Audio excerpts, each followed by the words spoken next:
السلام علیکم۔ ایک نئی ویڈیو کے ساتھ پھر میں آپ کے روبرو ہوں۔ آج کلاس 10 کی اردو میں ہمیں پڑھنا ہے غلام حمدانی مصحفی کی لکھی ہوئی مثنوی جذبہ عشق کا ایک اقتباس۔ بالکل آسان طریقے سے یہ بتایا جائے گا، اس لیے آپ پوری توجہ کے ساتھ سنیں اور کتاب اپنے پاس رکھیں۔ تو چلیے ویڈیو شروع کرتے ہیں۔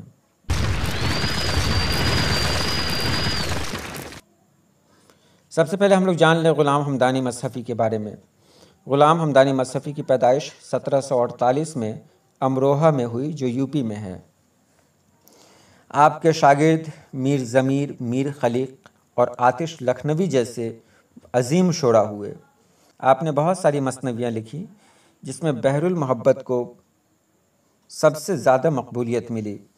اس کے بعد سردی، طفل حجام، اجوائن، غریب خانہ مصحفی، مودی خانہ اور کھٹمل نامہ آپ کی مشہور مثنویاں ہیں۔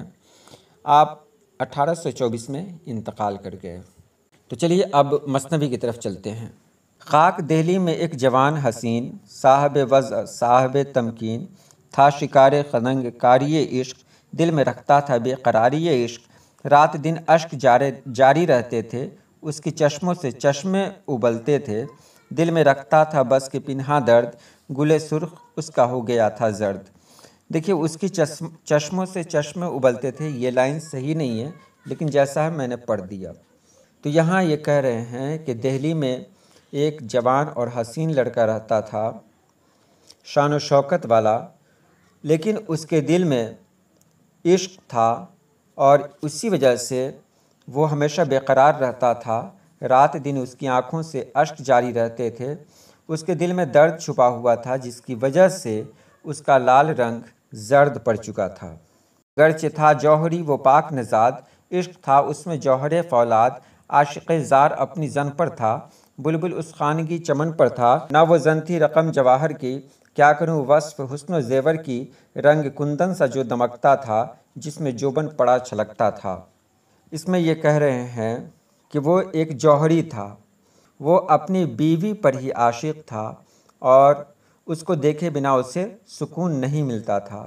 اس کی بیوی کی خوبصورتی کے بارے میں بات کر رہے ہیں کہ آخر اس کے حسن کی تعریف کس طرح کی جائے۔ اس کا رنگ بالکل کندن کی طرح تھا اور اس میں اس کی جوانی تھی، ایسا لگتا تھا جیسے جوبن چھلک رہا ہو۔ اور آگے ہے، دی تھی نازکی نے اس کو بہار، جس سے ہر عضو اس کا تھا گلزار، دیکھ کافر کی شوخی رفتار، دنگ رہتے تھے مردم بازار، دیکھ وہ اس کے گوہر دندان، تھا بہت اپنے کام میں حیران، گھر سے بازار تک اگر جاتا، 2 قدم چل کر وہ وہیں پھر آتا، اس کے بن دیکھے رہ نہ سکتا تھا، رات دن اس کے منہ کو تکتا تھا۔ اس میں کہہ رہے ہیں کہ اللہ پاک نے یعنی قدرت نے اس کو ایسی بہار دی تھی کہ اس عورت یعنی اس لڑکی کی خوبصورتی ہی سب سے الگ تھی۔ وہ جب چلتی تھی تو بازار کے لوگ اس کو دیکھ کر دنگ رہ جاتے تھے۔ اس کے دانت دیکھنے میں بالکل گوہر کی طرح تھے اور جو بھی دیکھتا اسے حیرانی سے دیکھتا۔ یہ جوہری جب کسی کام سے گھر سے بازار تک جاتا تو پھر واپس اپنے گھر چلا آتا، کیونکہ وہ اپنی بیوی کو دیکھے بغیر رہ نہیں سکتا تھا، وہ رات دن اس کے منہ کو تکتا رہتا تھا۔ دل نہ لگتا تھا جبکہ اور کہیں، قبلہ کرتا تھا اس صنم کے تئیں، گاہ پاؤں پہ سر کو رکھتا تھا، گاہ چٹ چٹ بلائیں ہی لیتا، عشق کی طبع میں مدارہ تھیں، گالی کیا دھولی بھی گوارا تھیں، گاہ ناخوش تو گاہ خوش ہوتی، گاہ ہنستی تو گاہ پھر روتی، دن بدن چاہ بڑھتی جاتی تھی، مرگ دیکھ ان کو مسکراتی تھی۔ اور یہاں کہا جا رہا ہے کہ اس کو اس کے بغیر دل نہیں لگتا تھا، وہ ہمیشہ اس کے پاس رہتا، اس کے پاؤں پہ اپنے سر کو رکھتا، اس کی بلائیں لیا کرتا تھا اور وہ اس کے عشق میں اس طرح کھویا ہوا تھا کہ اگر کوئی گالی بھی دے تو وہ اسے گوارا تھی۔ اس کی بیوی کی بھی وہی حالت تھی، اس کی بیوی کبھی ناخوش ہوتی، کبھی خوش ہو جاتی، کبھی ہنستی تو کبھی پھر رونے لگتی۔ ان دونوں کی محبت دھیرے دھیرے بڑھتی جاتی تھی اور اس کو دیکھ کر ان کی موت مسکرایا کرتی تھی، یعنی ان کی صحت دھیرے دھیرے خراب ہوتی گئی اور موت دھیرے دھیرے قریب آتی گئی۔ عیش و عشرت میں پا کے ان کے تئیں، کیا دونوں پہ چشم بد نے مکیں، زوجہ جوہری تھی نرم خرام، پناہ لیتی تھی اس سے نرمی وام، حال اپنا سبھوں کو دکھلا کر بستر عشق پہ گری جا کر، چشم بیمار اس کی ہو کے نزار، بن گئی اشک نرگس سے بیمار۔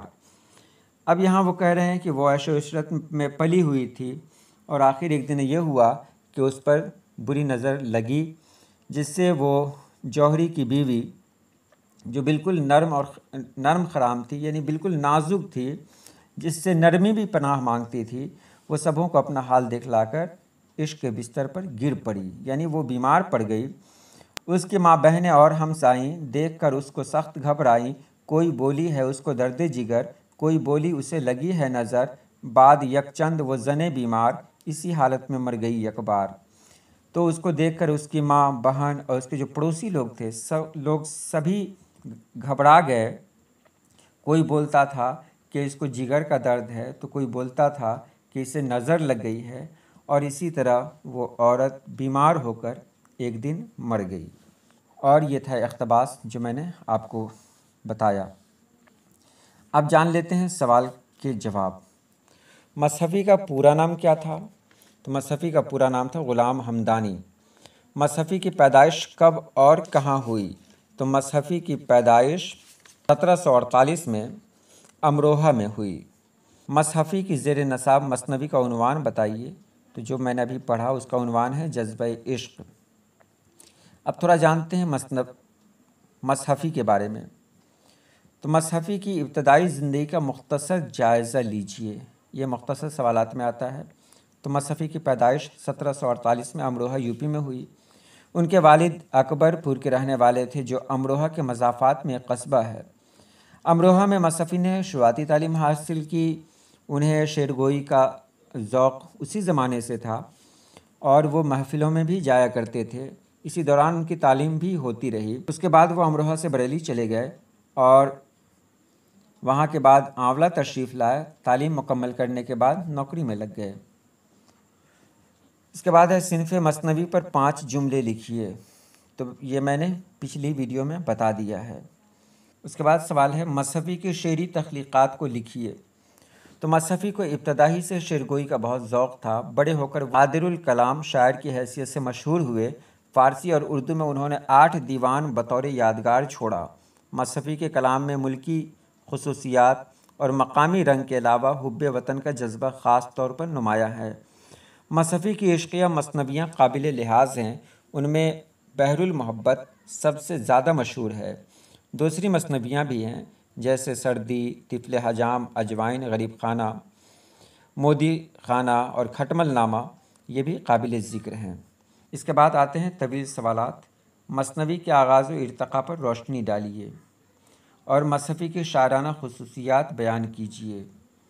تو اس پر انشاءاللہ کبھی ویڈیو بنائی جائے گی، لیکن اس کی ضرورت آپ کو نہیں ہے، اس لیے اس کو یہیں رہنے دیا جا رہا ہے۔ ہاں، مثنوی کی ایک الگ سے ویڈیو بنائی جائے گی۔ مثنوی، افسانہ، داستان، کہانی، انٹرویو، یہ سب کیا ہوتا ہے، اس کی ویڈیو آپ الگ سے دیکھ لیں گے۔ تو چلیے آج کے لیے اتنا ہی۔ اللہ پاک آپ سبھی لوگوں کو خوش رکھے، آباد رکھے۔ اللہ حافظ۔